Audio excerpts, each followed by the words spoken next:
Welcome, ladies and gentlemen, to Pro Wrestling Throwdown for the week of September 18th, 2021. I am Caleb Black. This is Luke the Big Dog Williams, along with our in-studio producer, the mighty Max Fury. We're back after a couple of weeks. Guys, we understand our filming schedule has been pretty hectic. We're just going to be super transparent.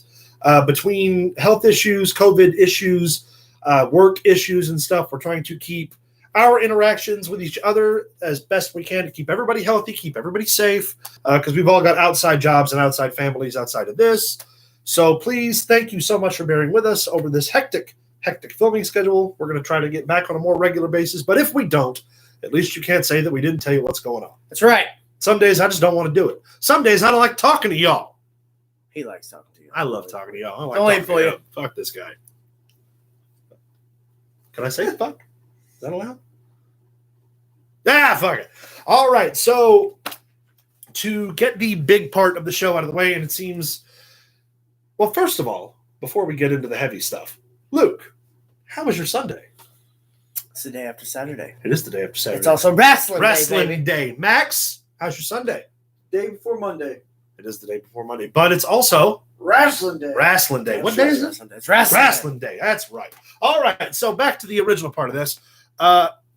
We felt it necessary, and it's such a shame we have to start so many shows like this year, to address some of the interweb controversy going on with the obvious Dark Side of the Ring episode that aired. Quick backstory if you're unfamiliar with Dark Side, or if you're new to the channel or whatever, Dark Side of the Ring airs on Vice TV, and they cover a plethora of controversies that have occurred throughout the history of professional wrestling. They also highlight controversial figures. It's a really great show. It's very well produced. Those guys do an amazing job, but this past week, the Plane Ride from Hell episode aired. Now, to give some backstory on this, the Plane Ride from Hell is a legendary story. It's been part of the wrestling lore since the 2000s, early 2000s, where basically a charter plane from the WWE was stuck in the UK on the tarmac for 7 hours on an 8-hour flight. So there was a collective 15 hours of time here. All the wrestlers got drunk, used their various substances, and as you would believe, especially given this time, chaos ensued. Yes. Brock Lesnar tried to fight Kurt Hennig. Sean Waltman cut off Michael P.S.'s Hayes' ponytail after Hayes got knocked out by JBL. It was a chaotic ride. But the big part of the show has come to light for a lot of people in the rehashing of the lawsuit that was settled between Ric Flair and two claimants regarding a sexual assault, sexual harassment allegations that were made. The first part of this, we'll direct to that. Obviously, Pro Wrestling Throwdown, as we have throughout this entire process, during the Me Too movement and so on, and as we have always strived to do personally, we stand in solidarity with the victims. Yes. What occurred is unacceptable, regardless of if you think it was a rib or if you think it was funny or if you didn't think it didn't happen, whatever the case may be, because there are a ton of opinions. Yes. If this occurred, and I'm not going to say if, it was settled out of court, the court system decided it occurred. Yeah. So that being said, we stand with the victims. We obviously do not support the actions of Ric Flair on this particular occasion, regardless of whatever may have occurred. I was 12 years old when this flight took place. None of us were there. Ric Flair is obviously a staple in the wrestling business. He's an icon of the wrestling business. It always sucks when you find out your heroes might not be heroes. That's something we deal with on the daily. Yeah. That's the first part of this address. The backlash and controversy that happened after this is really what the big media buzz was about, and that was Tommy Dreamer's comments made during the episode, where basically he denied the allegations ever occurred. He supported Ric Flair and chose some very poorly worded verbiage to instigate that support. Here's the deal. This is our personal stance, my personal stance, then Luke can give his, then Max can give his. Tommy Dreamer defended Ric Flair as an eyewitness to the events, saying that they didn't happen. Right. Obviously, in any court, in any legal situation, eyewitness accounts have to be considered as truth. We also know, however, that there's always the stigma of don't stooge the boys. What happens on the road stays on the road. Boys will be boys, all the old tropes. And while we're working very hard to clear the air of that negativity, those things do happen. Yes. Here's where I kind of fall off this trail. Good afternoon, Tanya. Thank you for joining the live stream. Tommy Dreamer made a very poorly worded statement, but it's his First Amendment right to have made it. Now, We all know the old trope as well. Yes, it's your right to say it, but it's not your right to say it without repercussions. Right. Impact decided that as their right, as his parent company, they weren't comfortable with the statement made and suspended it. Regardless of what statement he made in either direction, Impact always had that right to begin with. They chose to exercise it on this instance, and regardless of what you think for better or for worse, when it comes to professional settings being reflected by what you say, there is absolutely no First Amendment right to protect you from violating a morals and standards clause from your employer, especially in an employer that's involved in the media. It's not a political argument, because if you think it is, you're wrong. And I'm just going to point that out. We're not going to debate that fact. However, again, it was his right to make that expression, and that's something that needs to be understood. It was his First Amendment right, regardless of whether or not it was a shitty thing to say. That's my personal stance. Standing in with the victims, because I'm not calling them a liar. We weren't there. There was a court affidavit about the whole damn thing. There was also pieces of that story that were left out of this episode. Like the fact that, may I take this for a sec? By all means. Dustin Rhodes was also indicted in this lawsuit. Yes. And the episode painted Dustin like a sad figure going through divorce and a hero in the end. And if you're going to hold Flair accountable, you have to hold Dustin accountable too. I love Dustin Rhodes. I also understand that at this time, Dustin had a heavy substance abuse issue. He was going through the divorce. He had a lot of health issues outside of that. He was a different person. Saved by the grace of God and the fact that he's clean now, we call that redemption, kids. That's what happens when you change as a person. But if we are going to rehash the allegations from 20 years ago about this, then the fact that Dustin's name was omitted purposefully by the production staff is not only a fucking crime, it should be considered in some facet libel. That's bullshit. What's good for the goose is good for the gander. Again, I love Dustin Rhodes. I love Ric Flair. But if this shit happened, they both should have been held equally accountable. Everyone who was on the plane that didn't do anything is accountable. Yeah, the fucking Vince McMahon, the boss was on the plane. Yeah. The boss was on the plane. They're all at fault. Tommy Dreamer's statement, while yes, very ill-worded at times,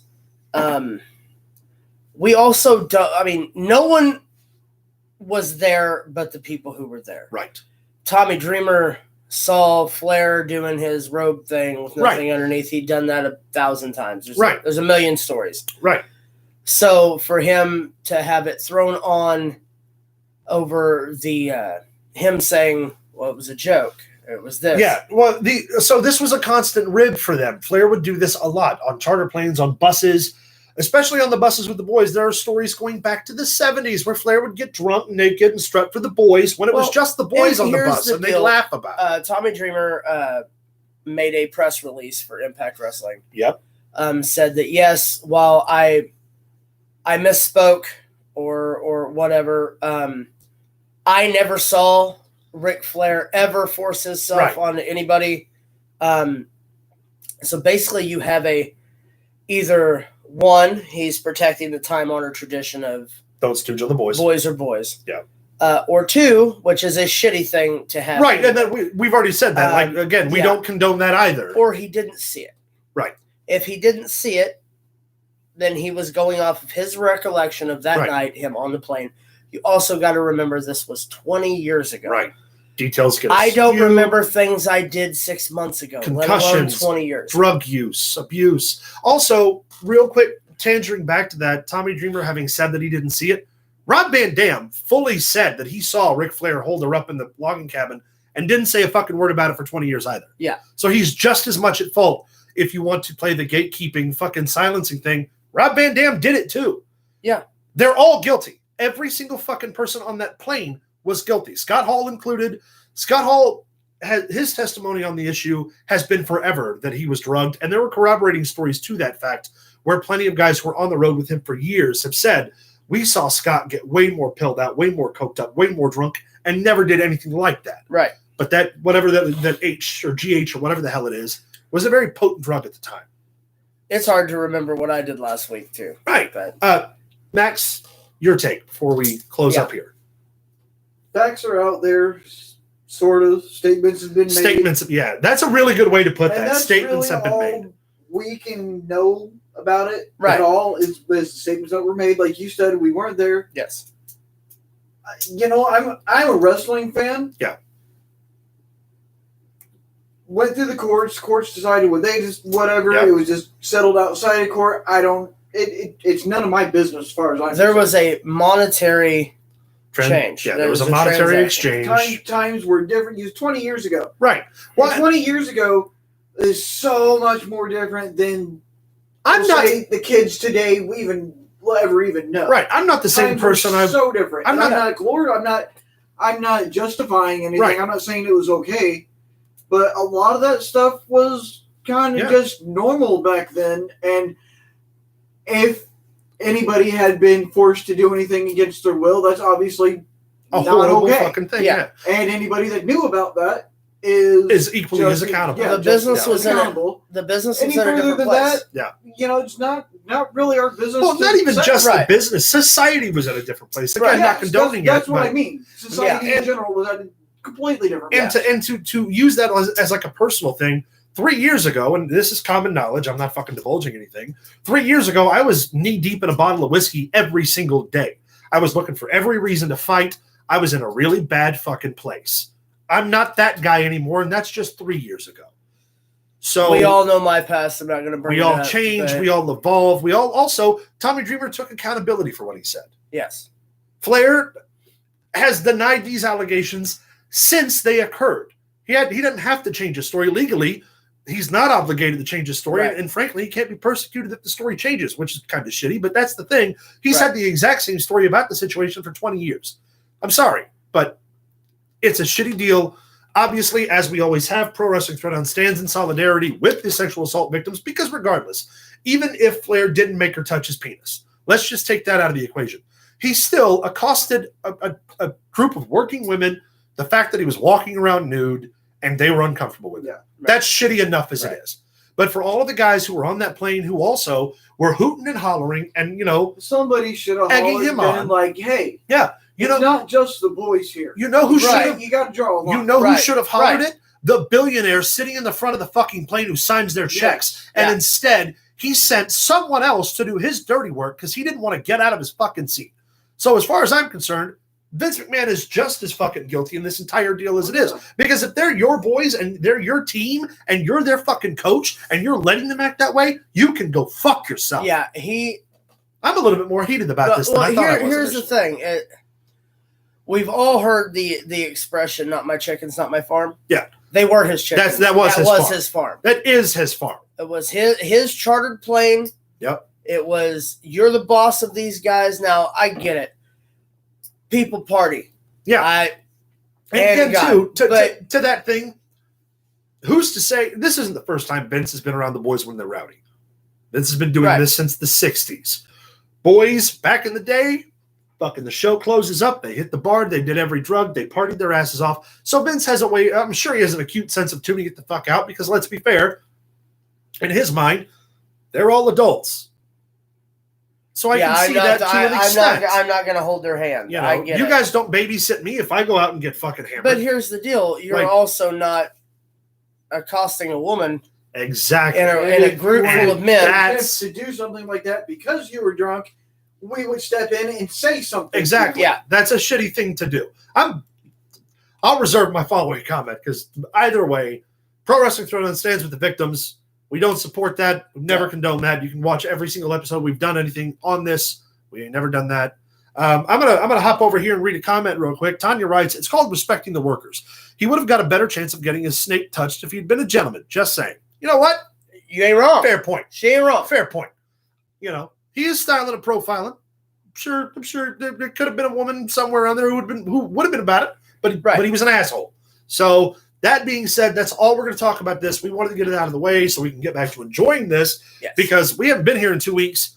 And a whole lot of shit has happened in the last Whole lot 2 of weeks. stuff. So here's what I'm going to recommend. We're going to take like a 5-second little fucking detour of silence, let the air fucking refresh itself, clear out the negative, bring in the positive. Power. Lion face. The power. Ooh. Power of Positivity. positivity. Yeah. That being said, mofos, let's get Lion face. Roar. Lion face. Ooh. I feel better. guys. Thank you so much for tuning into the last episode of Pro Wrestling. All right. That being said, a whole lot of shit has happened in the wrestling world since we've been away. Last time you guys saw us was the weekend of All Out. Yes. That was 2 weeks ago. And here we are, quite literally. It's Caleb's 47th birthday. Not. It's just carrots. However, I 52. blend them up, drink them, insert them anally, whatever I got to do to get them into my system. I know he's 52. I was just being nice about it, Max. It's going to be real funny when you two get your ass kicked by a 52-year-old man here in about 5 minutes.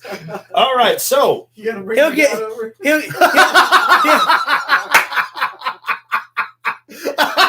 oh man, he I'm gonna have to send him this later. I 'cause he's was gonna I love was that. I was going to mention that he said here in about 5 minutes. I was like, and at the 7-minute mark, he's going to be blown up and sweating. Yeah. You know what's funny? Real quick tangent. I went and saw my dad the day that I went out for my birthday. The following day, when I got there, I had to drop something off for him, and he just gave me a bunch of fucking booze that he didn't want to drink. Like he was in the garage and he was like, "Oh, we bought all this shit. I'm not gonna drink it. Here you go." Then corrected, it was your 60th birthday. All right, so let's follow up. I guess starting with All Out. Yes, Hell of a pay-per-view. probably one of the most well-constructed wrestling shows in the last 4 years. I mean, bell to bell. Yeah, Like perfect. you had a good opener. Yep. And what was but- that? Kingston and Miro. Yeah, Right. you had the cage match between the Luchas and Which the Bucks, which was was- fantastic. Even for me, and like you guys know that I'm super critical of the Young Bucks. Watch the live video I put up. I had absolutely no complaints. That match it was was fucking. fantastic. I don't care that they did too much. It was fucking awesome. You have the 7-year return of CM Punk Punk. and Darby Allin, who put on a clinic. Fantastic match. You then we get into the Battle Royal and Ruby Soho, Ruby Soho winning makes the her shot at the debut. title. We had a excellent AEW Championship match between Christian and Kenny Omega. Yeah. Don't forget the AEW Women's Championship match between Britt Baker and Chris Statlander. very Which- fantastic match. Right up there with one of the best matches of the night. You had after the match, the main event, you had Kenny Omega get and say that there was no one left. That Yep. anyone who could beat him was either retired or dead. Lights go out. Out comes Adam Cole, which the dead reference is something referencing Out comes who? Adam Cole, baby. Baby! Yeah. There you go. Which is a reference to a skit they did on BTE when he went to NXT where they killed him. Yeah. Coming back from the dead. Yeah.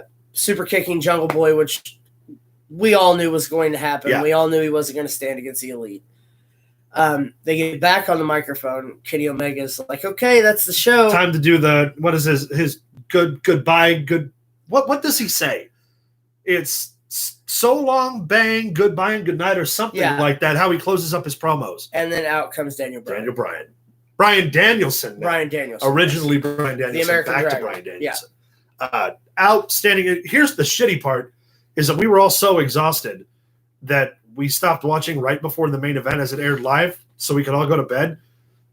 So, of course, the first thing we all start talking about at 8 o'clock in the morning the next day is we fucking missed Adam Cole and Brian Danielson's debut. After we talked about the possibility of it taking place. Yeah. And then it did.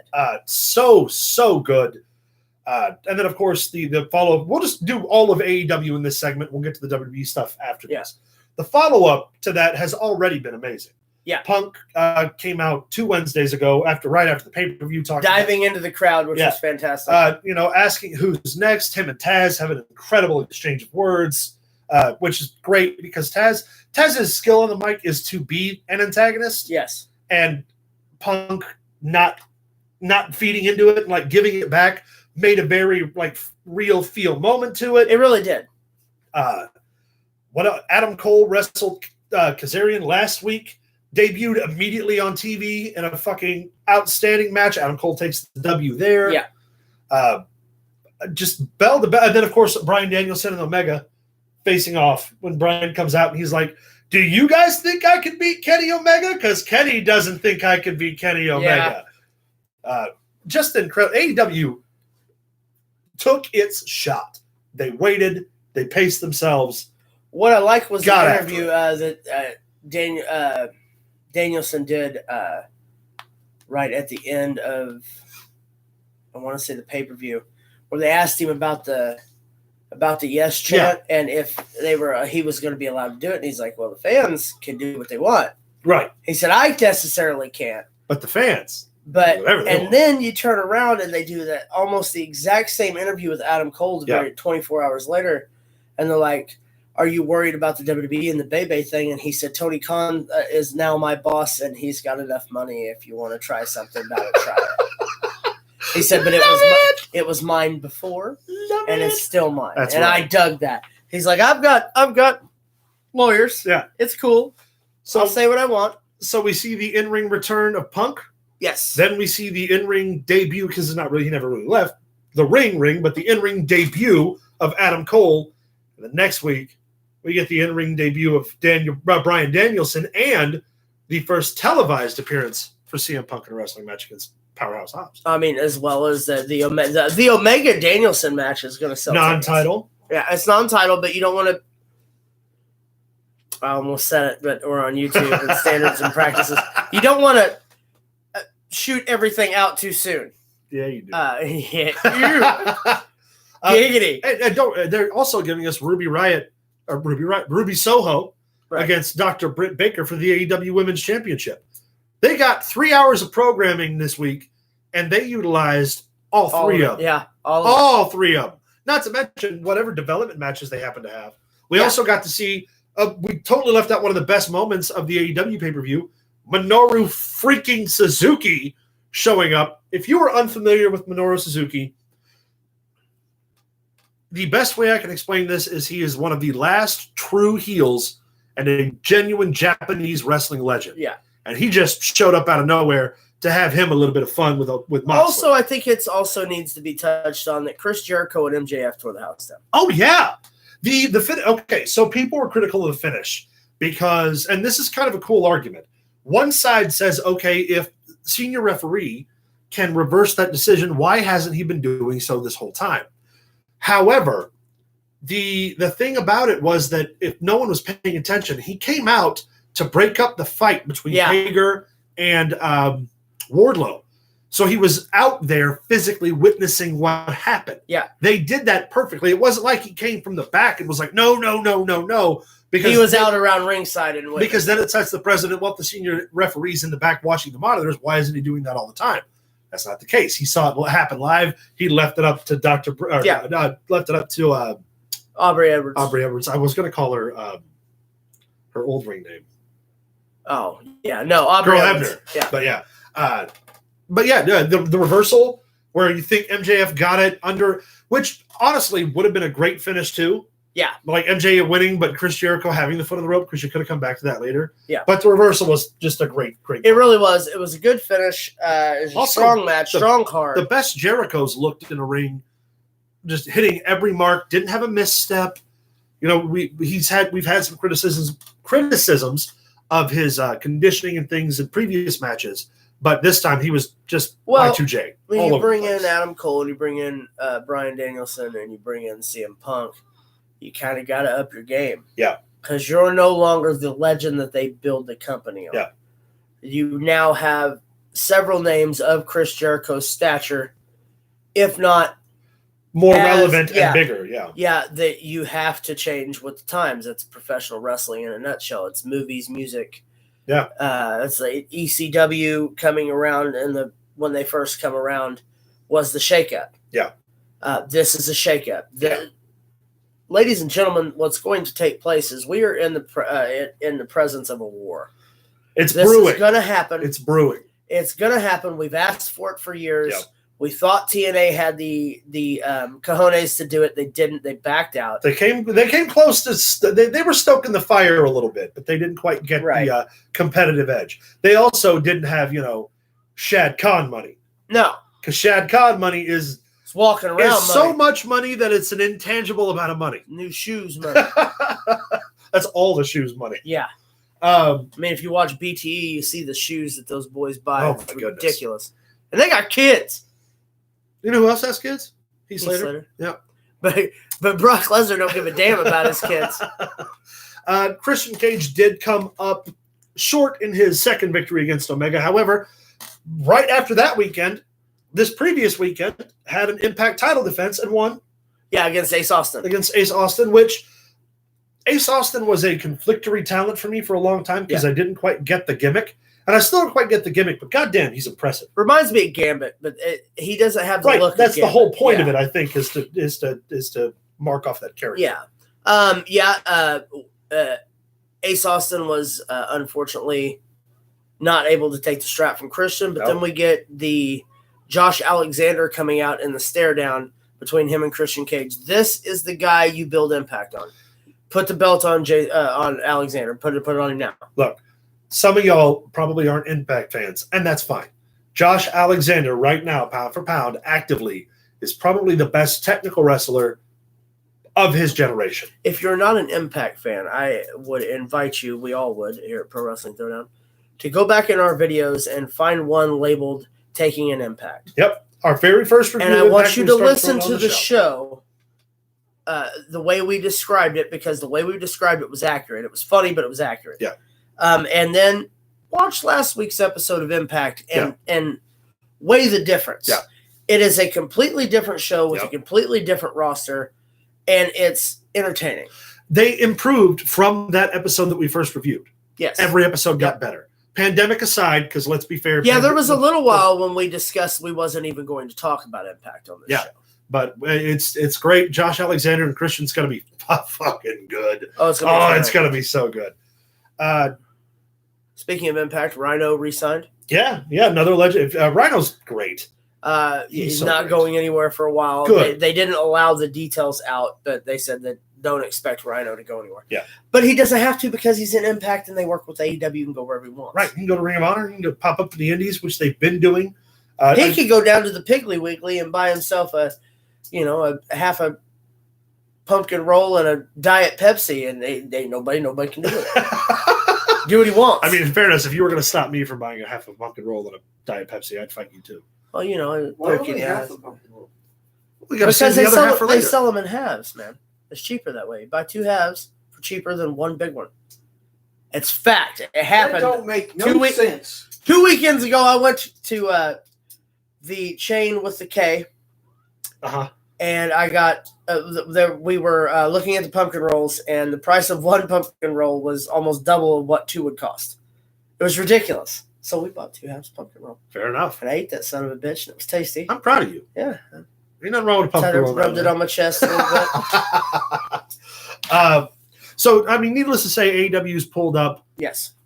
their biggest ratings since the pay-per-view. They had, 200,000 plus buys, which is the biggest in company history. Yes. And is also already on rival to some UFC pay-per-views that get bought in their, third year running. They're about to come up on their 3rd year. Is it their 3rd year anniversary coming up? Yeah. So Beginning of the 3rd year, yep. and for all you fucking shenanigans fans, can we call them shenanigans? I kind of like I think that. we can. I think that's a T-shirt. I'm just saying. That is a damn good T-shirt. All right, patented.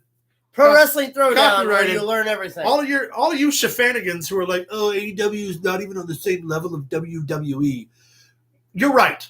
Right now, in this very moment, they're not. But WCW wasn't either in 1994. Nope. Or what? Yeah, was it 94 or 95 that the first episode of Nitro debuted?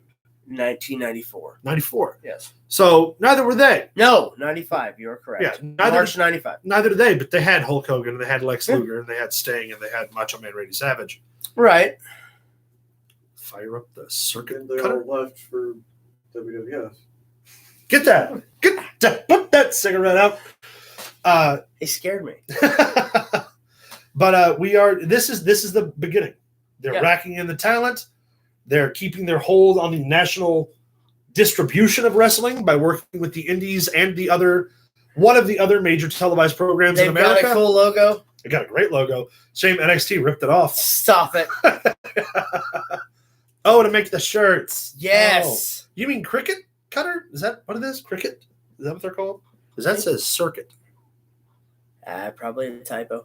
Whatever. Thank you. Either way.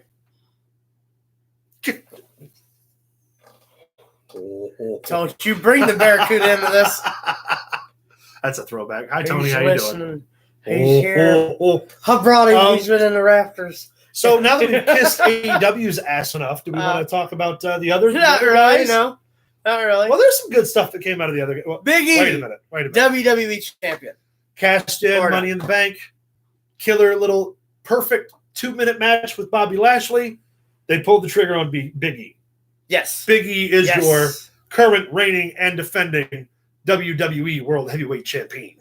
Brock Lesnar and Roman Reigns is announced for Crown Jewel in October, which is what I'm dubbed Macho Shit Fest Part 2. But before that, The Revenge. Roman Reigns will face the Demon Finn Balor at Extreme Rules. Yes. And this Monday, tomorrow, in the main event of Monday Night Raw, The New Day will take on Roman Reigns and the Usos in a 6-man tag match main event. Both world champions, one set of tag champions. Take my money. Take all of my money. Only thing that would make it better is if the New Day won the Raw tag team titles in the beginning of the night.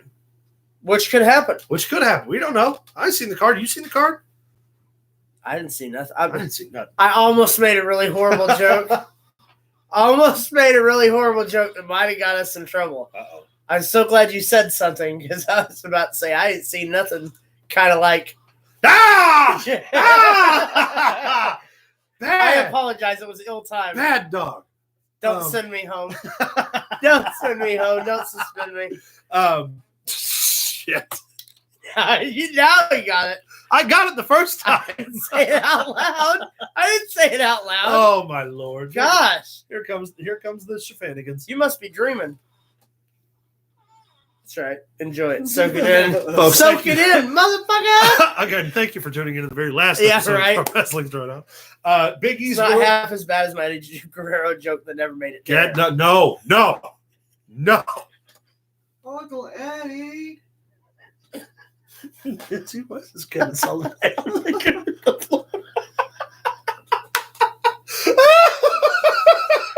Oh, we're going to hell. It's fine. I made my thing. So, now that Big E's world champ. So wait a minute.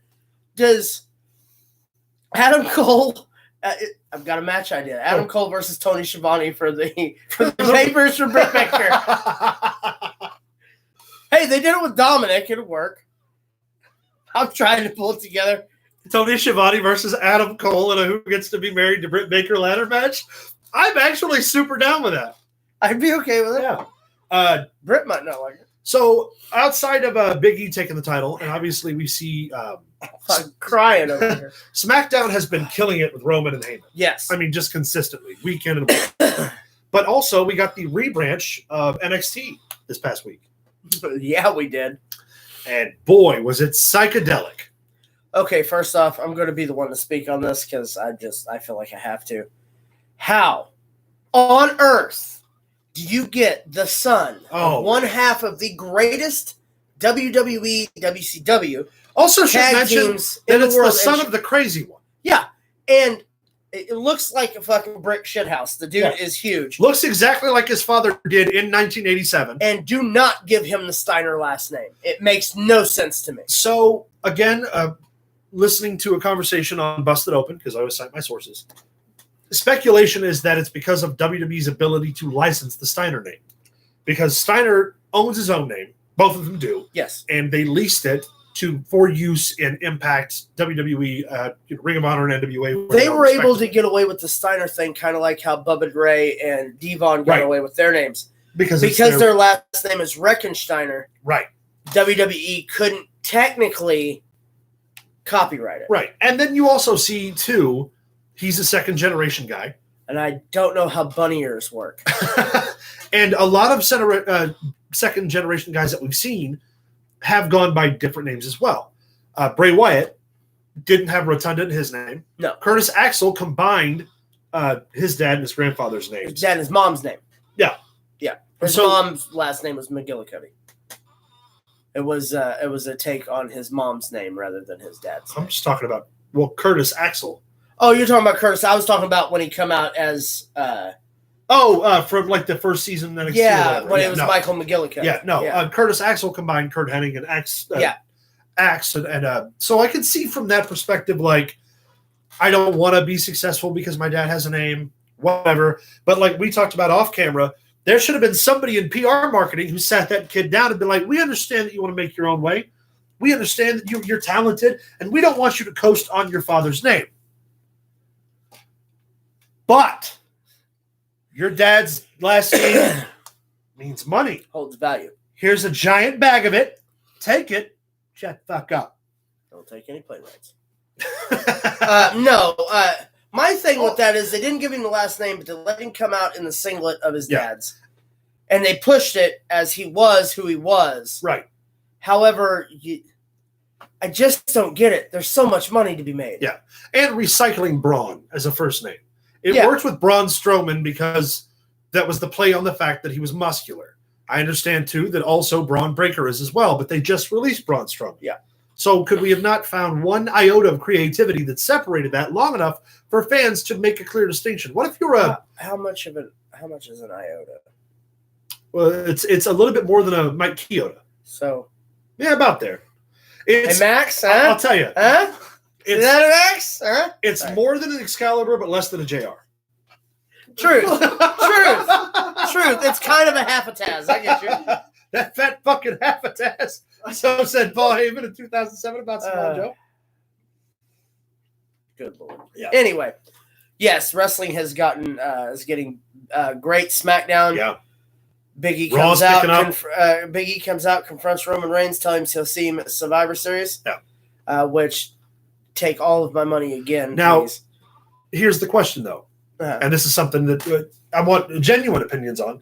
Do you think pulling the trigger on BE and displaying him on Raw is going to be enough to pull significant ratings against the NFL coming back on Monday nights? Well, here's the deal. October 1st, when the draft takes place, Big E's going to SmackDown. Right, but Big E and the New Day are such a staple when it comes to SmackDown. When I think the New Day, I think SmackDown. I don't think Raw. So then, I could be wrong. All right, but I don't. But even then, after October 1st, is Roman Reigns enough to compete with the NFL? Well, yes. Okay, yeah. Yes. That's not even a question. Because when you bring Roman Reigns to Raw, you have refreshed his rogue gallery. Yeah. You've got him and Drew McIntyre, which you know is money. Yeah, him and Brock. Him. So it will spill over to Raw at some point. Yeah, him and, anybody. AJ Styles, Randy Orton. Yeah. Take Randy Orton now. This Roman Reigns versus Randy Orton, I'm down for. Oh, yeah. I want to see this Roman Reigns come out being the dick that he is, and Randy Orton playing. Randy Orton's always plays a dick. Yeah. But Randy Orton. Shut your mouth. Hold on. Hey, about 15 years ago, he only played with his dick. But Randy Orton is that guy that Seems if to be you need a title this match, ask Bobby Lashley this last week. If you need a title match and you need compelling stories. Wait a minute. Randy Orton and Roman Reigns sells tickets. Well, Hold on. Yeah. Whoa. Roman Reigns on Raw as the champion with Heyman as his mouthpiece against Lashley with MVP as Lashley's mouthpiece. Unless Lashley goes to SmackDown. I don't know how much Paul Heyman may not be hanging around for a lot longer. He's been catching quite a bit of flack from not informing head of the table about Brock Lesnar's return. The Usos playing the thug thing on Heyman over the Brock Lesnar thing was fantastic. See, great. Remember too when the Usos they kind of had the thug gimmick, and it didn't really resonate. But that's the Uso I remember thing. Yeah. that they were doing that as like primarily tweeners, like primarily baby faces. No, they started as heels, right? But then they and it got over that. When you now they're the hit squad for Roman Reigns, which is here's the deal. Anytime you come out and chant something and you get the crowd to chant it, you are no longer a heel. You are a fan favorite, not so much a baby face, but you are a fan favorite. When the Usos come out and it started catching on as them as heels, and they started doing the Uso penitentiary, welcome to the penitentiary, and this, that, and the other, and the crowd got behind it. It's the same thing that happened with The Rock. Yep. It's the same thing that happened with Austin. They got that catchphrase that skyrocketed them. Yep. And then what happened? Jimmy went and got drunk and ruined and Jay got hurt. Yep. And so if you really think about it, this is the most they've wrestled as a tag team in like 3 years. Without injuries or and suspensions whatnot. and shit. Yeah. And the sad part is I hope that part of everything doesn't taint their legacy that they leave behind, because the Usos are neck and neck one of if not the greatest tag team in the WWE era. I think even Bar none. beyond the WWE, I think they're top 5 tag teams in the world. They've had some all the great companies. matches lately. Recently, on Friday, they wrestled Big E and Finn Balor. Came together. Before that, they faced Crime Time. Not Crime Time. That was the old Street Profits. See, I do it too. Or as he would say, I was about to say Private Party. I know you were. It was in my head. Damn it. Crime Time. That's a throwback. That's also going to be really hard to do. Money. Yeah. Wait, no. That was the Primetime Players. No, No, that was Crime Time. Was it? Yeah. Oh, it's millions of dollars. Yeah, millions of dollars. Yeah. I will say too about the Usos, it's nice to see that as they're being featured, so is more consistently good tag team wrestling on SmackDown. Yes. But it's because they're making a tag team a centerpiece of the story, which is exactly what you need. Right. It's also, it was a super original idea to put Roman Reigns with 2 other guys. Yeah, for sure. Whoever came up with that completely unworldly idea to put Roman Reigns with 2 other just athletic competitors. I wouldn't have never seen Roman Reigns in a trio. In a trio of all things. Yeah. Just fucking using them as a human shield, so to speak. That's right. Oh, Nux and high five up here. Give me some. Ooh, your hand is clammy. that's a little sticky. It's kind of smell like chloroform to you. No, no, it's great with the Usos. Yeah. God damn it. It's great with the Usos. What they're doing, yes, probably one of the top 5 tag teams in the world. If Reigns and Big E switch places, do the Usos get drafted to Raw or do they keep them on SmackDown? No, the Usos will go as it will probably draft the Bloodline. Oh, as the whole group. As the whole group. To counter drafting the New Day. Because of how they did the New Day last year, they'll probably draft all of the New Day together. What a great, if you remember too, back to the draft when New Day getting separated, what a great way to round it out and reunite them. Yeah. With Big E as champion. That's a really good, feel-good moment for the fans. Man, triple threat at Mania. Pull all 3 of those boys together and let Xavier pull the trigger on Xavier. Yep. Just do it. It's just heating up, man. Do it. It's heating up. NXT, the only cog in the machine right now is the direction of NXT. Yes. With Vince and Bruce Pritchard taking control. Also, I don't know if we covered this, but if we didn't, speedy recovery to Triple H suffering a cardiac event, which is basically means similar to a heart attack, but not quite a full heart attack. It was something that was hereditary in his family. Yeah, so hopefully he's on the recovery. He's on the mend. Triple H. He'll be back to burying people before long.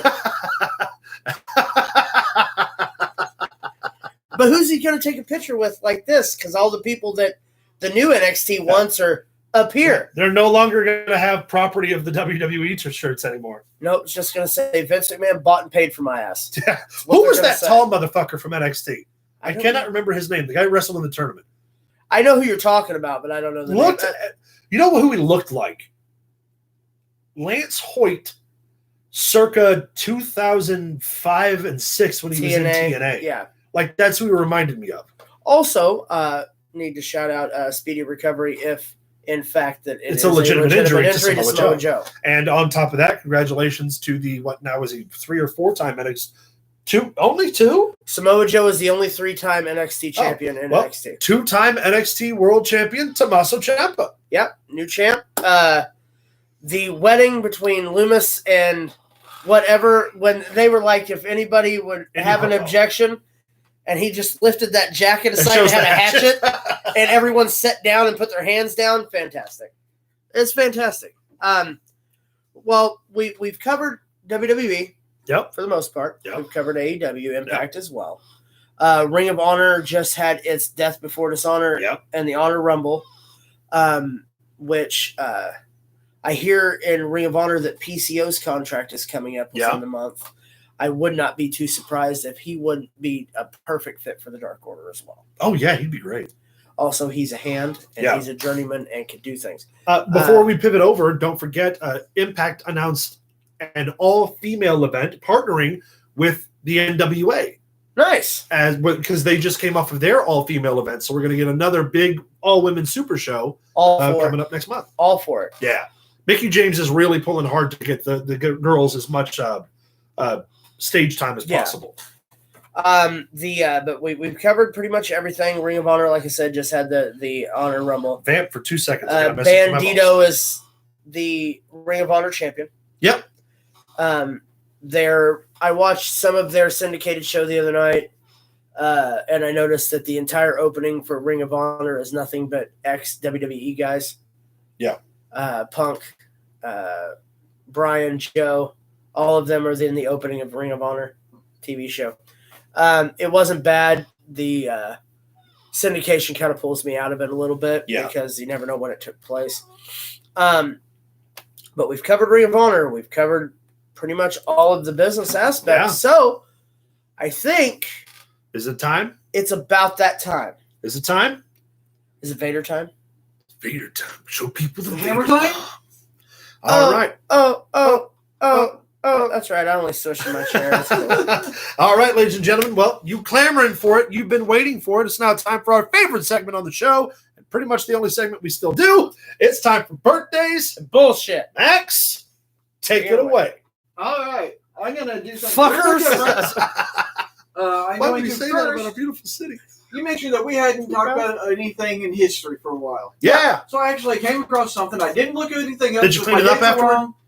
wrong- I said, did you clean up afterward? You said you Yes. came across something. Yes. You can't say that on here. I just did. Ain't nobody watching. Uh, Just other guys like us are going to find it funny. This week in history. Tanya's used to it. It hangs with me all the time, and I feel for her. Let's go. 1994 WCW Fall Brawl. 94 War Games took place in Roanoke, Virginia. The main event War Games match saw Dustin Rhodes, and the Nasty Boys defeat Terry Funk, Arn Anderson, Bunkhouse Buck, and Colonel Robert Parker. Yep. The event also saw 3 title changes.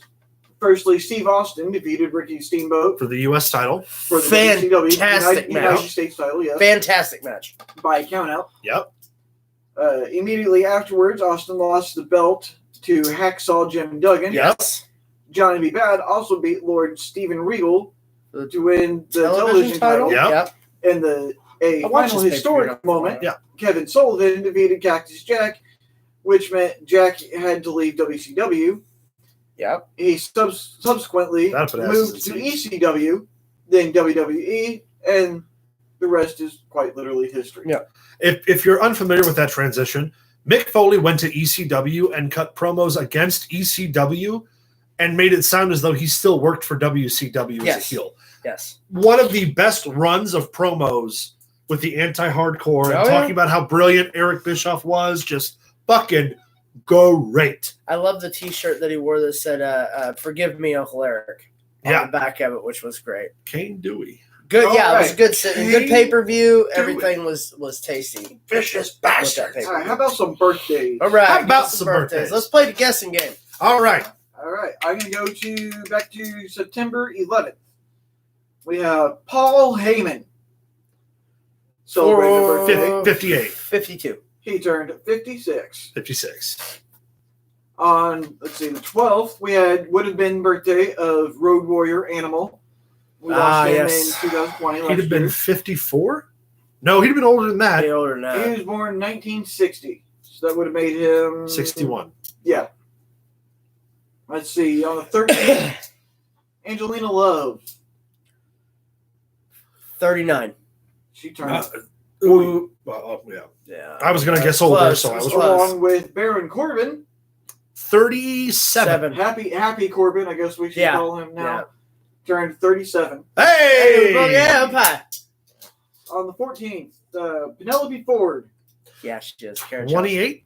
21. 29. 29. Look at that. 29. On the 21. 15th, we had Theodore Long. Oh, God. 65? 63. 74. God Wow. damn, Teddy Long. It's a tag team match, player. That's right. 1-on-1 with The Undertaker. Love it. Holla, holla, holla. On the Fucking love Teddy Long. 16th, we had Kiera Hogan, who is obviously not Hulk Hogan's daughter. Obviously She's not. 20. Because they spelled the name different. She's 24. 25. 27. 27, okay. A little old. Huh?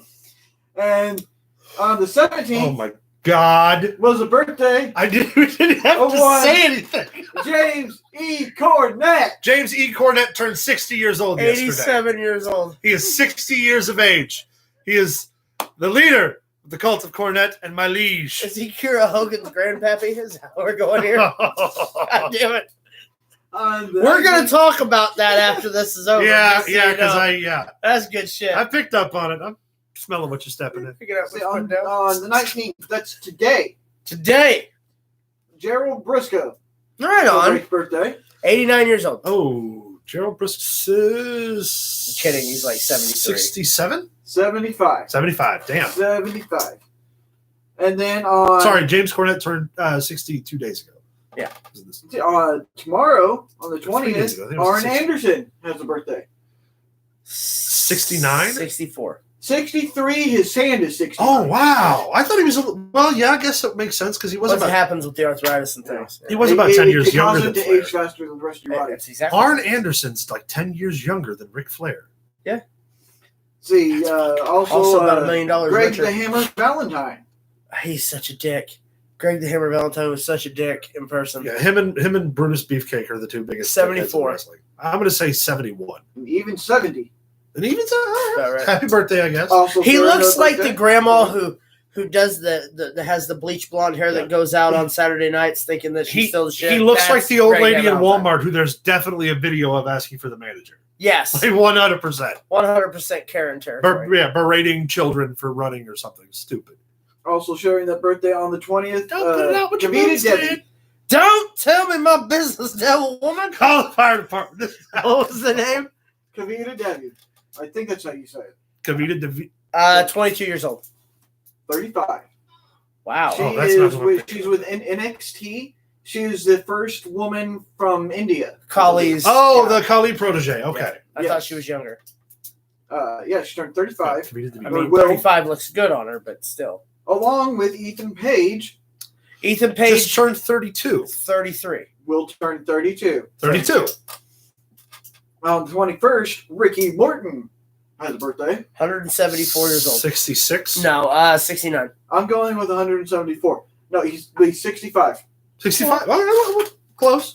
He's another one of those ones you would expect to be asking for the manager in stores with the hair. You watch your mouth about Ricky Hey, Morton loves you. What are you doing? I manage Ricky Morton. I can say what I want. Ricky Morton loves you. See, on I know he does. 23rd, we have Killing quite a few business here, birthdays. kid. Quite a few on the 23rd. We're starting out with Matt Hardy. 41. No, older than that. 49. 47. 47. How dare you? Wow. It's no longer a Hardy boy. No, neither. It's Dude, like the Hardy young man. Bucks. They're just Bucks. Bucks. Yeah. He keeps putting on weight. He is going to be a Hardy man.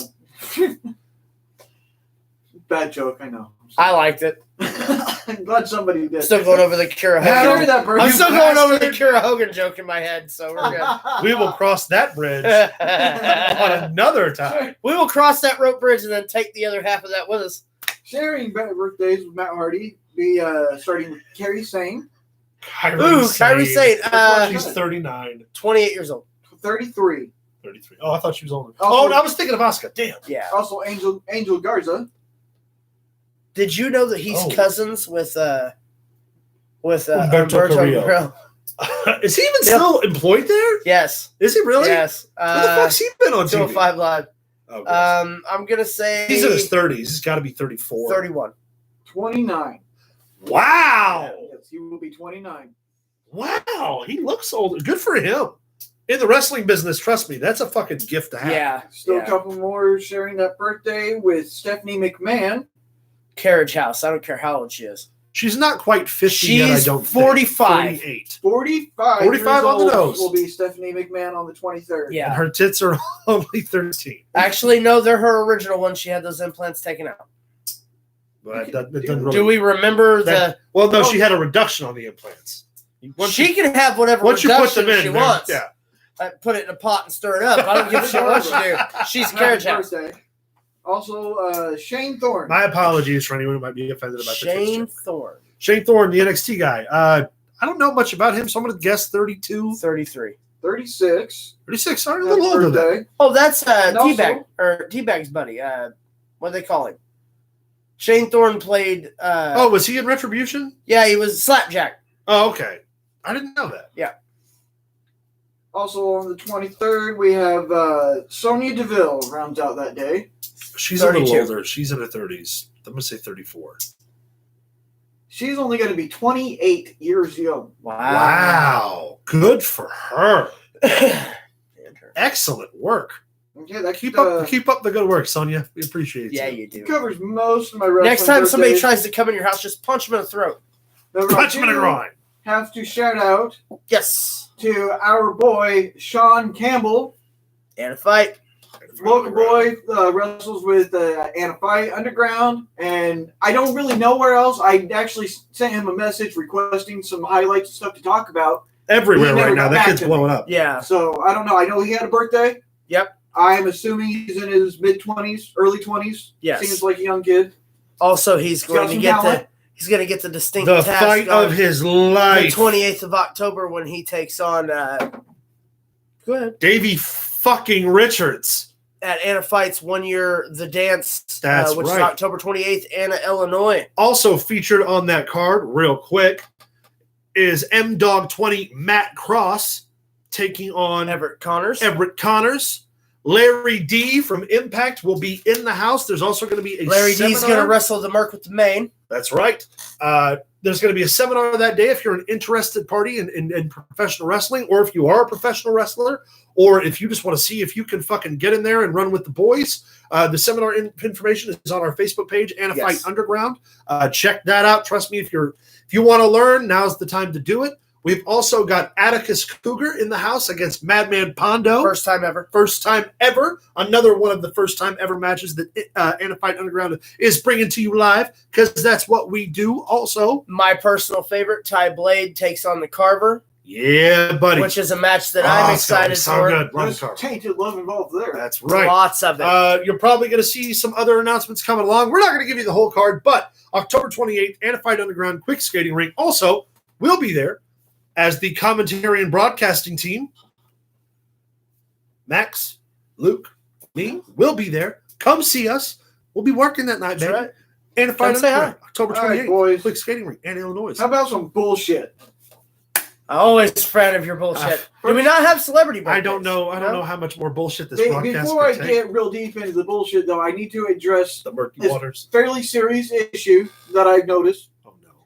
There's a lot of people like to just randomly wave at people just driving around, and I've noticed that maybe that can be kind of rude, maybe even dangerous. Because what if that person doesn't have a hand, and they just think you're being cocky? Like, hey, motherfucker, look what I got. Is that this canon? thing is useful. No. So take caution when waving at people, Hold because you on. never know who you're waving at. Let's move on. Yeah. Goodfellas. Why would he be driving with? Never mind. All right, you know what? They're canceling us after today anyway. Well, unless it's a stick shift, you only need one hand anyway. You're wrong. I disagreed with Max. What the fuck was wrong with me? Where did I go so wrong in life? Anyway, let's see. Goodfellas, I'm a that smart great, person. fantastic movie, Oh, right? classic. Yeah, Huge, classic. huge Love cast. the Goodfellas. Joe Pesci, Robert De Niro. Yep. No, I can never remember the other guy's name. Ever. I know exactly who you're But thinking of, but I can't remember his yeah. name either. And he's in all kinds of. Yeah, he's movies. great. in everything. I can't remember. He's always a dickhead in like 9%, 9 out of 10 of his No, movies. he's just Ray kind of- Liotta. Ray Liotta, yeah, there you go. Ray Yeah. Liotta, Yeah. yes. Yes, Field of What do you mean, Dreams. like funny, or Good. Anyway, Sound Goodfellas funny to you? was released 31 years ago today. wow? Nice. Mm-hmm. Robert Downey Jr. Robert De Niro was still 75. It's true. A little bit. A little bit. See, also on this day, we celebrate the passing We celebrate the passing. one of the greatest guitarists of all time to ever pick one up, That's fucking the great Jimi Hendrix. Yes. Ah, yes. He was born in 1942, died in 51. He's phenomenal. Wait Much like AJ Styles. a minute. You mean 61? 71? He was born in 42 and died in 51. Okay, Jimi Hendrix would have been 90. Yeah, something gave me bad information. Gotcha. Oh no, I read it wrong. He passed away 51 years ago today. Gotcha. Okay. That makes. I was like, Wow, I think Jimi okay. Hendrix died young, but I'll be damned. Pretty sure he died at 27, but I could be wrong. Something like that. That's all good. Let's talk about Sean Campbell. Sam Neill celebrated a birthday on the 14th. Sam Neill from Jurassic From Park? Jurassic Park. Yeah. That's right. By the way, check out the documentary series on Netflix on how movies were made. So good. The Jurassic Park episode is awesome. Not only that, the Back to the Future episode's great. Oh yeah, the Ghostbusters. But just watch the series. Yeah. It's so Nigel cool. John Dermott. Oh, the What's fuck? his name? Is his Yeah, it actual name. Oh, it's the actual name. He turned 74 years old. Jurassic Park was released in June 11th, 1993. Man, I feel old. Yeah. We are I went old. to the theater and watched that, man. Nigel, who? Who is he? That's Sam No, Neill's that's real Sam name. Neill's real name. Oh, Nigel okay. I John see what you're Dermott. saying now. Gotcha. Yeah. See, on the 15th, Tom Hardy celebrated his birthday. 44. Bane. 39. Venom. No, 44. 44. Yep. Nice. 44. Some of these I shared on our Facebook as well, so make sure you follow us on there for these and others that I didn't bring. I'm not bringing up. Tom now. Hardy got his big break after Inception, but what a lot of people don't know is that his first actual feature film to be broadcast in America was the first ever full-length sci-fi movie. Remember when sci-fi used to do one movie a month where they did internally? It was the first one that aired. It was Minotaur. Tom Hardy was the main guy. Yeah. Yep. Crazy. See, we also had Tommy Lee Jones celebrated a birthday on the 15th as well. 95. 79. 75 years old. And he's looked that old since forever. Let's play a game. Is this beef jerky or Tommy Lee Jones? Right. See, Jennifer Tilly celebrated a birthday on the 16th. 63. 63 years old. You've been And following she the Facebook, doesn't- haven't you? No, I'm just a big Jennifer Tilly Jennifer fan. Tilly is the reason that I have such complicated relationships. Yeah. 100% full admission. See, we also had Jennifer Tilly and my mother. Everybody's been real nice to me. Yeah. sharing her birthday was also Amy Poehler. Ah, yes. Oh, love it. Great comedian. She's the biggest on Parks and Rec. Yeah. Yep. I'll take a stab in the dark. Maybe mid 40s. 46 years old. So 50 years old. Oh, wow. Wow, she looks great. Along with Wish I could age Mickey like Rourke. Hold on. Before we go on to the next name, we would be remiss. Not yet. Not yet. yet? Okay. Not yet. All right. I'll wait. Mickey Rourke. He's in his 70s. 63. 69. 69, close to 70. His face is 47. Has the most tragic story about ever. Yeah. His father. Finally get a chance to meet him, and he dies the very next day. Such a shame. Not to mention the motorcycle accident that did his face in the way. He was also a professional boxer before he was a professional actor, and while acting in Hollywood, competed in several professional fights and won them. He's got a total win-loss record of like 11, 2, and 3. Some shit you didn't know about how badass Mickey Rourke is. Let's see. He was Also, the wrestler. Yeah. Completely that's apropos. right. Yeah. Harley Davidson, the Marvel Man. One of my Oh my God. fantastic. Oh my God. Him and Don Johnson. Don Johnson. Yes. Uh-huh. And And Big John Studd was in that, Yep. I believe. yes, he was. So I'm Big gonna John jump Studd around- and Stan Hansen Stan were both Hansen. in that movie. I'm going to jump around here a little bit. On the 25th, Well- Hold on. Get out your seat and jump around. jump around. Jump around. Jump up, Jump up and get down. I'm Ron Burgundy. They've stopped watching at I'm going this to jump point. to the 25th. Will Smith celebrates a birthday. 55 years old. 7. 53. 53. And Mark Hamill as well. Oh. 72. I was going to say 73. And even 70 years He's old. been 70 again. That's about right. Now, I have a few more on here. I got a couple comedians I'm going to mention. But before we do that, we got to bring up a sad moment. Luke, I'm going to let you take it from here. Yes. This week we lost Norm Mcdonald due to cancer at 61 years old. Norm Mcdonald is probably one of the most well-liked comedians for his style of comedy. Yeah. He is one of, with the exception of Chevy Chase being the only person to be banned from Saturday Night Live over a joke on Weekend Update where NBC told him that he should apologize, and he told them politely to go fuck themselves. The Comedy Central roast of Bob Saget, Norm Macdonald was instructed by the producers to be as extreme as possible.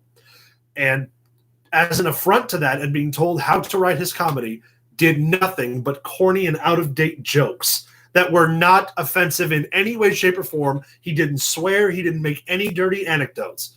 And that was strictly to fuck Comedy Central because nobody puts Norm in a corner. We lost a giant comedy legend in Turd Ferguson. Funny hat. It's not my name. Burt Reynolds. Nope, not my name. Oh. Turd Ferguson. Yeah, what do you want?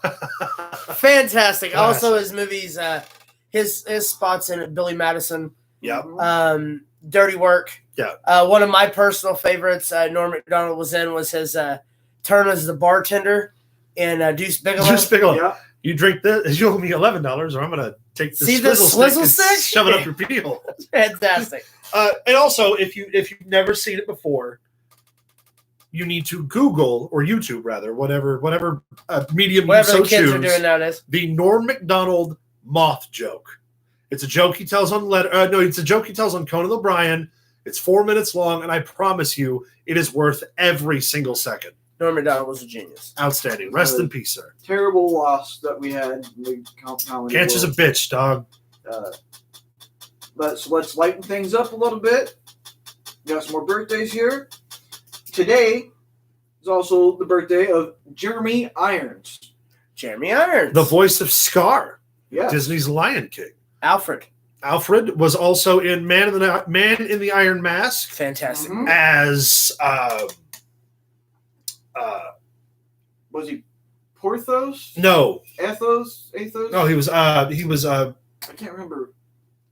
I think it was Athos. Doesn't matter. He was in that with John Malkovich, Leonardo DiCaprio, and I forget Oliver Platt. Yeah. No, Oliver Platt was in The Three Musketeers. Oh, wait. I'm thinking, that's what I'm thinking of. I'm sorry. I remember my favorite line in that was it wasn't Oliver Platt. It was the dude who played Dr. Ock. Yeah. Molina. Yeah, Alfred Molina. Yeah. My favorite line in that whole movie is when D'Artagnan, played by John Malkovich, asks them what their new directive is. And Jeremy Irons is like, I've been instructed by the king to hunt down the leader of the Jesuits.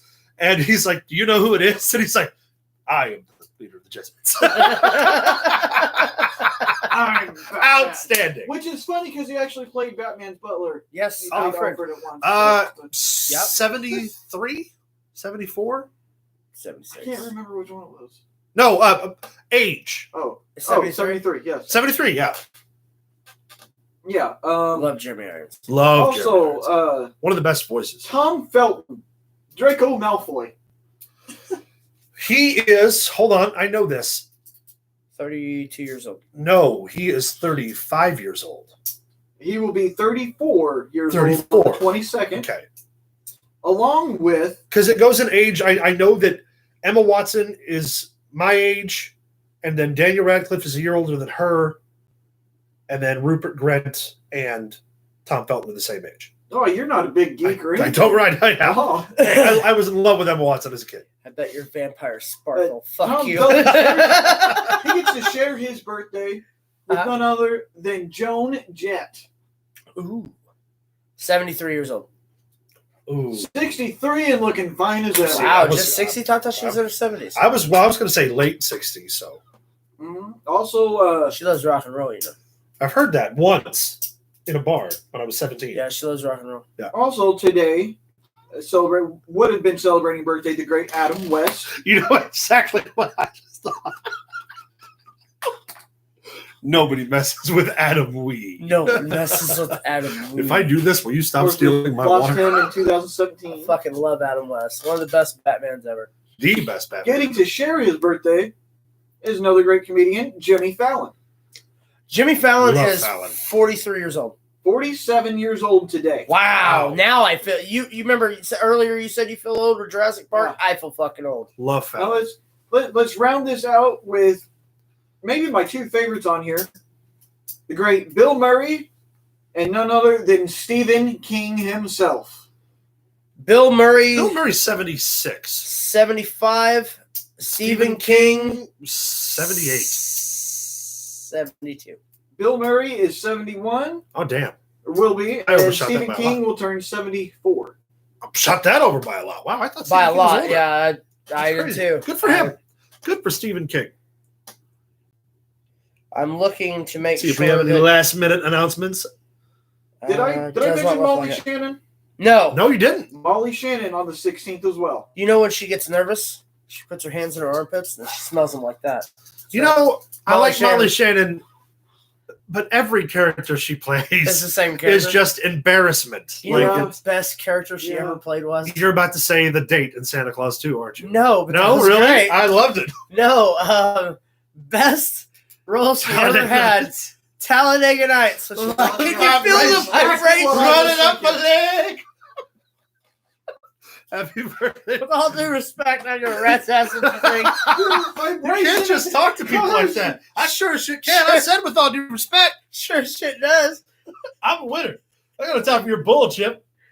Yeah, I fucking love Molly Shannon. Molly Shannon will turn 57 years old, and that is Wow. rounding out my birthday. Who's her and brother? Bullshit.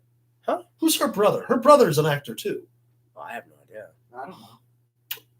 Well, you know what? That's a question we'll answer next week here That's right. on Pro Wrestling Throwdown. Okay. Well, that closes up Birthdays and Bullshit. Yes. We covered AEW, NXT, Impact, all the news, all the debuts, all the old news, made some really ill-timed jokes wild that we're going to comments talk that about are after going this. to get us all fired. Ed McGuire! Live Whoa, wire! Livewire Edmund McGuire's in the house, ladies and gentlemen. The only man to abduct me during my tenure as one of Southern Illinois' young and up-and-comers, even though we tried forever to wrestle one another. Nobody would book it because one promoter was a dickhead and the other one was an idiot, and I'll let you all Molly make the Shannon determination as doesn't to which have the a two brother. are. She has two sisters. Two sisters? She's Think it- related to someone else that's famous. Mary Shannon Beatty and Katie Shannon. Maybe I'm wrong. Occasion. Maybe I'm wrong. True story. That's right. Oh, we had a whole thing planned. It never panned out. He's also, That's a shame. yeah. You need to come on the show, Ed. I'd have put my money on Ed. I'm just saying. Well, Just being fair. Just being fair. I'm just saying, you've been wrong. I'd kick his old ass. What are you doing? Love you, Ed. Need to come on the show, dog. Come get that interview we've been talking about. Ladies and gentlemen, that is going to close up, I think, our super broadcast catch-up here of Pro Wrestling Throwdown. The last hour and 12 minutes of everyone's Just lives that have fucking watched. Yeah. debauchery and insanity and crazy. Wait a minute. I have another question. Yes, we actually do. You do have another question. I It beat remember. the best of Dalton Diamond. No, Volume that's actually 2 was a very, great. very serious Yeah, question here we that go. I need answered. If a one-legged man goes Not into what a I thought bar he and was gonna say. orders a scotch, does that make it hopscotch? I fucking hate him. You know that, right? Ladies and gentlemen, No, Pro hold- Wrestling Throwdown is currently searching for a new in-studio producer. Be the new Max Fury. No, there was actually a question that was brought to you to pose to us about who was the better champion. Yes, but before okay. that, if you only have one hand, does that make you hand solo? Please email all of your resumes to prowrestlingthrowdown@gmail.com. But no, we do have a serious question. We Okay. always a debate brought up. Lay it on And we us. want to have just kind of a conversation. We're not necessarily going to debate. Sure. You're not against each other here. That's new. The question Right. was posed. Steve Austin Oh, okay. I and know The this one. Rock, as champions, their championship runs, who really went over the top there? Who had the best run as champion? Do you want to take this first? Strictly as champion, not their outside career aside. Strictly as their championships runs. Shout out to Rock Hard Sean Schaefer's from Edmund McGuire. I'll start this show. Yeah, go ahead. Sorry, Ed threw me off. As champion, and As just strictly talking as champion. championship runs, Stone Cold Steve Austin. Yeah. Reason I say Stone Cold Steve Austin is if you were to dip into the outside things of Austin, you remember Stone Cold for being the WWF champion. Yeah. You remember The Rock from being in movies. The Rock's title reigns, while he did have several, were never really long-lasting title reigns. not compared to the title reign of Austin. Yeah. And in his first year as champion, Stone Cold Steve Austin wrestled everyone and beat everyone who had any name value in professional wrestling in the WWE at that time. I'm inclined to agree. The only counter argument that I'll make to that I think would change that argument even a little bit is that The Rock came out of his forefront almost 10 years later and won the WWE Championship again against Cena. Yes, but against The Miz. But I don't use. We're talking about championship runs. Yes, that makes sense. But also, you also got to look at it as that was all for a nostalgia pop. While he did have good matches, there was no longevity. I would say it was. They sold the highest selling WrestleMania ever with the first one. Of course, I don't think the first one was for the belt, was it? No, first one wasn't for the title. No, it was just for the match. As far as championship runs, Stone Cold Steve Austin, I think Stone Cold Steve Austin is the bigger name, and I'll tell you why. Oh, yeah. Outside of the championship, even though that was my answer for the champion was Stone Cold Steve Austin. When you think the Rock, sure, wrestling comes to mind. But he's not The Rock anymore. Right. He's Dwayne Johnson. When Stone Cold sells something like Tide Pods online and shit, it's because Stone Cold said so. That's right. He is Stone Cold Steve Austin. He will always be the biggest draw because they don't want Steve Williams to hawk their stuff. They want Stone Cold Steve Austin. It's also worth mentioning that during his tenure as champion, he was the one who financially positioned the WWE to make enough money to go public. Not only that, he's responsible for the biggest rivalry of all time. He's responsible for the fact that the stock market itself bought into the WWE because it's such a high growth product. If it weren't for Stone Cold, there'd be no Rock. The Rock would have never been what The Rock was. Now, the fans did organically get behind The Rock after he changed from Rocky Maivia. However, Stone Cold was still on the path to being. He was Stone Cold's feuds with The Rock that put The Rock. That's what I'm about to say. Yeah. Stone Cold already had the momentum to be Stone Cold Steve Austin. Yes. The Rock used Stone Cold to become The Rock. Triple H did the same thing. Yeah. The Undertaker. I mean, and not to mention, look at during the period of time in the Attitude Era, your Stone Cold beat fucking everybody. Yeah. Everybody. And you have to look at the underlink roster that he beat. Mick Foley, Triple H, The Undertaker, The Rock. I mean, Ken Shamrock. The names go on and on and on and on and on as to who he beat. When you think of The Rock and the championship. Yeah. When I think of The Rock and the championship, I think of his feud with Mick Foley, which was only technically 3 months long. Yeah. His tag team tenure with Mick Foley, but that was the tag titles. We're not talking about the championship. Yeah. When it comes to the championship run, his best championship program, in my opinion, was with Mick Foley. Or outside of feuding with Stone Cold. Yeah, outside of Austin, of course. Yeah. So I think the no-brainer answer is Stone Cold. I think it's Austin. Yeah, I think Rock might be a close second. He's up there. Yeah. He's up there. But I mean, second place in a race of two people is still second place. That's very well put. Austin, like I said, when you go to Hollywood and everything, which I'm not taking away from The Rock. The Rock is a fantastic promo. He's one of the best promos ever. Yeah. He's good in the ring. He's fluid. But when I think WWE and I think championship reigns, especially in the Attitude Era, which is the Attitude Era would be the era they fall in. Stone Cold Steve Austin was the Attitude Era. 1,000 million bajillion %. And if there was anyone else that was the Attitude Era, believe it or not, it'd be Vince McMahon. Because their program against each other, him beating up the boss every week, was quality television. They were on the cover of TV Guide. They were on the cover ESPN of magazines. Newsstands everywhere. Yeah. Stone Cold Steve Austin, if you're going title reigns and not longevity. Yeah. No, you're right. Stone Cold Steve Austin. 10 million consistent viewers of professional wrestling for 5.5 years tuned in specifically to watch Stone Cold Steve Austin. Also, sold more merchandise than any wrestler in history, including the fact that Hulk Hogan still to this day has merch that sells on the internet. Yeah, Stone Cold. When anyone says that's the bottom line, you're talking about Stone Cold Steve Austin. Of course, the same thing can be said fair about The Rock and if you smell what The Rock's cooking. Yeah. Ed writes, I always wished at the point the Brothers of Destruction were working in cahoots under McMahon's power, somehow Shamrock would have gotten the nod to work on top of Austin. Shamrock is legit. Yes. Something you might not know about that is Shamrock was being poised to be a top guy, and he blew that himself by being unreliable and not making dates. Did too much.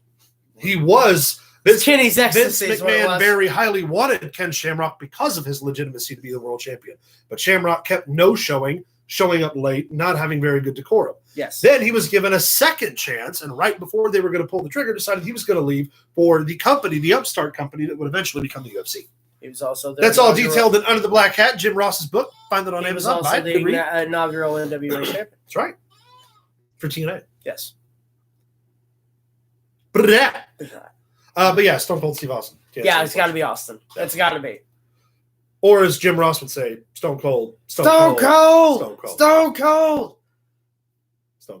Thank you. Appreciate that. But anyway, yeah, Stone Cold Steve Austin, #1 champ. Tell us what you think. Yeah. Yeah. Hey, Ed, real quick.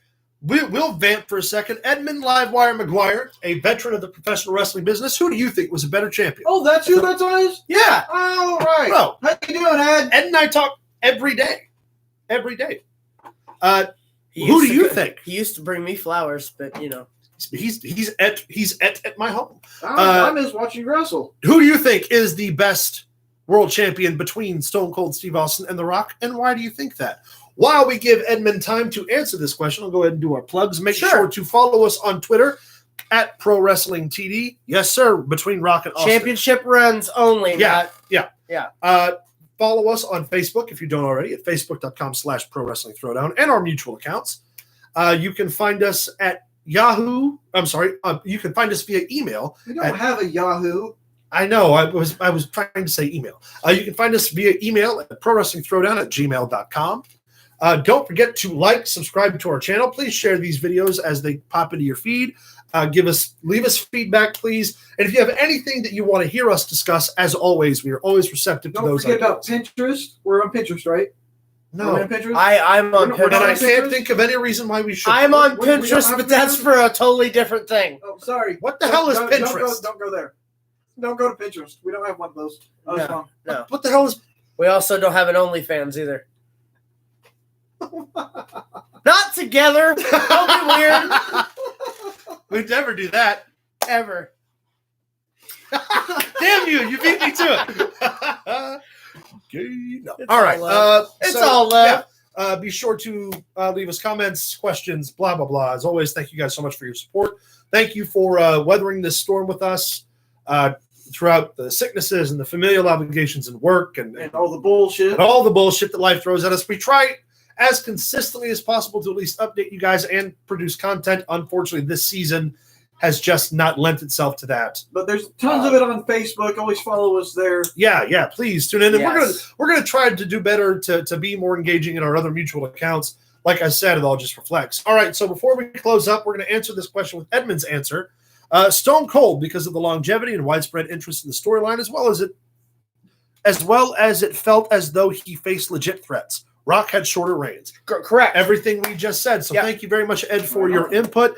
As always, from us to you. Ed, like and subscribe, bruh. Yeah, bruh. Right down in here, bruh. Join the team. Real quick, I'll run through the plugs again. That way they're not separated.